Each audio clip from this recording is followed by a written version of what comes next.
Na última aula, nós vimos sobre a manipulação de dados pelo computador e como é que esses dados, vimos superficialmente como é que esses dados são representados na memória.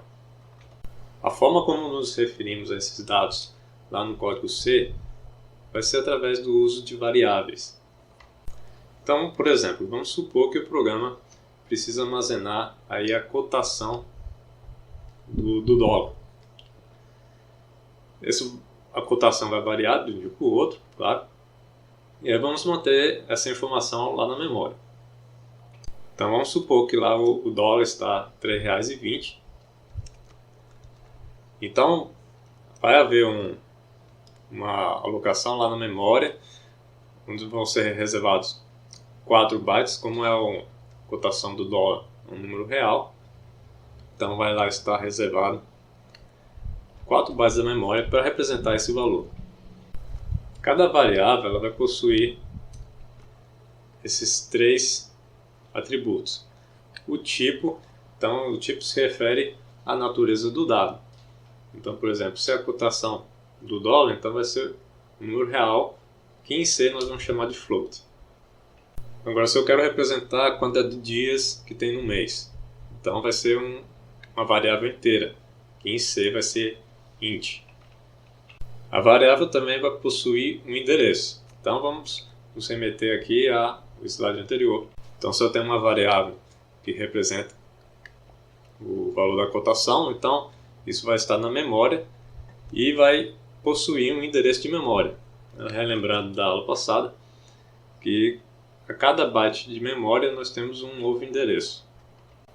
E aí, claro, como essa variável seria número real, ela vai ocupar 4 bytes de memória, então ela vai ocupar 4 endereços diferentes. Sendo que um desses endereços, que é o primeiro, nós chamamos de endereço base.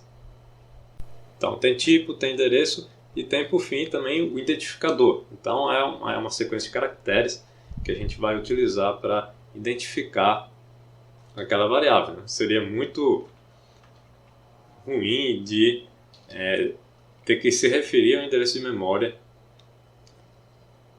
para pegar aquele valor da variável. Na linguagem C, nós devemos declarar todas as variáveis que nós vamos utilizar. Então, como é que é feita a declaração?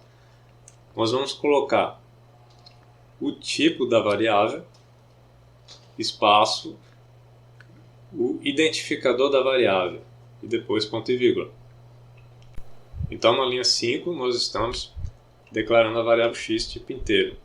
Na linha 6, estamos declarando a variável identificador y e ela vai ser do tipo float, que é número real. Já na linha 7, nós estamos declarando a variável z, do tipo inteiro, e ao mesmo tempo estamos atribuindo já um valor a essa variável. Então, a variável z, tipo inteiro, vai ter o valor 323. E na linha 8 nós temos uma linha declarando várias variáveis ao mesmo tempo. Então, como é essa declaração múltipla? Começamos com o tipo e aí depois separando por vírgula cada uma das variáveis. E todas essas variáveis vão ser do tipo inteiro. Então a variável A, tipo inteiro, variável B, tipo inteiro também com valor inicial 2 e variável C do tipo inteiro. Algo muito importante agora, não assuma que o valor inicial da variável, caso você não atribua nenhum valor, vai ser 0. Vamos analisar agora o seguinte código. Então na linha 1 nós temos o cabeçalho, na linha 3 a abertura da função main, linha 11 o return de 0 e linha 12 fechando a função main. E o que nos interessa nesse código é o que está dentro aqui da função main, que é entre a linha 5 e a linha 9. Então na linha 5 nós estamos declarando a variável A do tipo inteiro, vai ter o valor inicial 3. Na linha 6 nós estamos escrevendo na tela o seguinte: valor da variável A, dois pontos, e aí vem esse %d que eu vou explicar mais adiante, e barra N. Esse barra N é para quebrar a linha. E em seguida A. Então, o que eu estou fazendo aqui é escrevendo na tela o valor da variável A. Então foi declarado A com valor 3, então deve aparecer lá na tela que o valor da variável A é 3. Na linha 7, mais um printf, agora é endereço da variável A, dois pontos, mais %P, quebra de linha, e aí colocamos aqui e comercial A. Então isso aqui vai fazer com que se escreva na tela o endereço da variável A lá na memória. Na linha 8 nós temos uma atribuição. A atribuição é caracterizada por esse operador igual. Esse igual, né, é o igual da matemática, um operador de atribuição. Isso significa que o que estiver à direita do igual, ou seja, A mais 2, vai ser atribuído à variável que estiver à esquerda do operador. O que é que está à direita? Tem A mais 2. O valor de A é 3, vamos somar com 2, vai dar 5. Esse valor 5 vai ser atribuído à variável A. A tinha 3, então passa a ser 5. Agora com a linha 9, nós vamos escrever na tela o valor da variável A. E aí deve agora aparecer o valor 5 e não 3, que foi o valor inicial. Então vamos compilar e executar esse programa para ver o resultado. Então está lá, o valor da variável A foi o valor inicialmente atribuído 3. Depois escrevemos na tela o endereço da variável A. Então significa que essa variável A está localizada nesse endereço de memória. E por fim, né, depois de atribuirmos o valor de A mais 2 para A passou a ter o valor 5. Se executarmos de novo o programa, vamos ver o que acontece. Então basicamente é a mesma coisa. O que é que mudou? Mudou aqui o endereço da variável A. Então é natural, não sei, em ocasiões bem específicas, que se faça isso, mas quando se declara uma variável, durante a execução, a cada execução vai ser atribuído um endereço de memória diferente, né? Porque a memória ela vai ser ocupada aí pelas diversas variáveis dos diversos programas e vai ter um endereço fixo para as variáveis desses programas. Então, quais são os tipos que nós temos na língua RC? Então, os tipos principais são esses aqui. Tem o char, que é tipo caractere. Então, não é texto, é caractere. Se você quiser representar um texto, então você vai ter que representar vários caracteres. O valor em si do caractere é denotado entre aspas simples. Até mesmo porque se você tirar as aspas simples, o compilador vai achar que aquele caractere se refere a uma variável. E algo importante que eu coloquei aqui como observação. Os caracteres eles são equivalentes a um inteiro de acordo com a tabela ASCII. Então vamos consultar aqui a tabela ASCII. Você pode digitar man ASCII 2 e aqui vai aparecer os caracteres e os respectivos valores inteiros. Então, por exemplo, o A maiúsculo ele corresponde ao 65. Então você atribuir o valor 65 ao caractere equivale a atribuir o caractere A maiúsculo e vice-versa. Ou seja, por exemplo, vamos declarar aqui uma variável B do tipo char.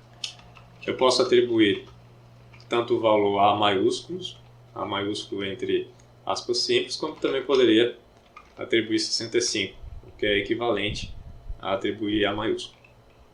Temos também o tipo inteiro, tipo long int, que é um inteiro que possui maior range, um maior intervalo de números possíveis. Porque relembrando aqui na memória, cada tipo vai ocupar uma determinada quantidade de bytes. O inteiro, se você declarar somente int, ele vai ocupar 4 bytes de memória. E aí são 4 bytes são 32 bits, então são 2 elevado a 32 possibilidades. Pode parecer muito, mas vai até, eu acho que, de menos, tem os negativos também, então menos 2 bilhões e alguma coisa, até 2 bilhões e alguma coisa. Aí se você quiser representar um inteiro maior que isso, você precisa usar então o long long. Aí temos também o float, que é um número real, e temos o double, é um número real de dupla precisão. O float é precisão simples, o double, dupla precisão. O float ocupa 4 bytes de memória, o double ocupa 8 bytes de memória. Com o double você vai ter uma precisão numérica bem maior do que com float. Alguns desses tipos possuem a versão unsigned. Então você pode ter, por exemplo, unsigned int, que vai ocupar a mesma quantidade de bytes de memória do que o tipo original, sem que ele não vai representar os valores negativos. Eu disponibilizei para vocês esse código aqui, limits.c, que ele exibe na tela os tipos e os respectivos ranges, o valor mínimo e o valor máximo possível para cada um desses tipos. Então o código é esse daqui, eu vou compilar e executar para vocês verem. Então tá lá, o char é o caractere, ele vai de menos 128 a 127, é o valor, mas o valor mesmo, qual o caractere vai ser de acordo com a tabela ASCII. O signed char vai ser equivalente ao char, agora o unsigned char vai de 0 a 255. Então veja que retiramos o negativo, parte era negativa, parte positiva, agora ficou só positivo, e aí a parte positiva ganhou o dobro de números. Então veja lá o int, ó, de menos 2 bilhões a 2 bilhões, o long int, aí uns valores bem maiores para você representar. Em C não tem um tipo específico para string, os strings são sequências de caracteres. Mas podemos representar uma string, o valor da string, como qualquer coisa que estiver entre aspas duplas. Então no nosso programa lá de escrever as mensagens, cada uma das mensagens é uma string. Então as mensagens foram colocadas entre aspas duplas. Então não tem um tipo string que você declara assim. Mas nós vamos ver mais adiante no curso como é que a gente pode declarar uma string. Em relação aos identificadores das variáveis, nós temos algumas pequenas regras. Vamos ver agora. Então, primeiro você não pode começar com dígito. Não use espaços, acentos, cedilhas ou caracteres diferentes das letras minúsculas ou maiúsculas. Não use palavras-chave da linguagem. Então, por exemplo, tudo isso que a gente viu, por exemplo, inteiro, return, float, que vamos ver mais adiante, for e vários outros, são palavras reservadas para a linguagem. Então você não pode usar essa sequência de caracteres como identificador. E as variáveis os identificadores são case sensitive. Então faz diferença maiúsculo e minúsculo. Então variável é diferente dessa variável aqui, porque essa segunda variável aqui tem, por exemplo, V maiúsculo, aqui é V maiúsculo e aqui é V minúsculo. Então já são diferentes. Agora algumas recomendações, que fazem parte aí de uma convenção do uso da linguagem. É você iniciar com letra minúscula para as variáveis. Então você tem aqui a variável, então vamos começar com V minúsculo. Outra coisa importante é utilizar um identificador que represente bem o significado da variável. Então, por exemplo, quero representar a cotação do dólar, então você pode criar a variável float dólar ao invés de A. O identificador A não representa bem o que eu quero representar para essa variável. Não fica legal você criar várias variáveis, então você começa com A, B, C, D e assim vai, depois você não sabe qual o significado de cada uma dessas variáveis. Se for um nome composto, vários nomes, então a convenção é você começar o primeiro nome com minúsculo e os nomes seguintes com maiúsculo. Então se fosse cotação do dólar, né, poderia ser float cotação dólar. Por outro lado, né, se você é legal botar um nome que represente bem a variável, mas também não fica legal você usar identificadores muito longos, né? Por exemplo, aqui valor inteiro a ser digitado pelo usuário. Ok, é ótimo aí para representar o significado, mas depois você vai usar essa variável para outras coisas. Se você bota, por exemplo, em uma fórmula, aí vai ficar muito difícil de ler.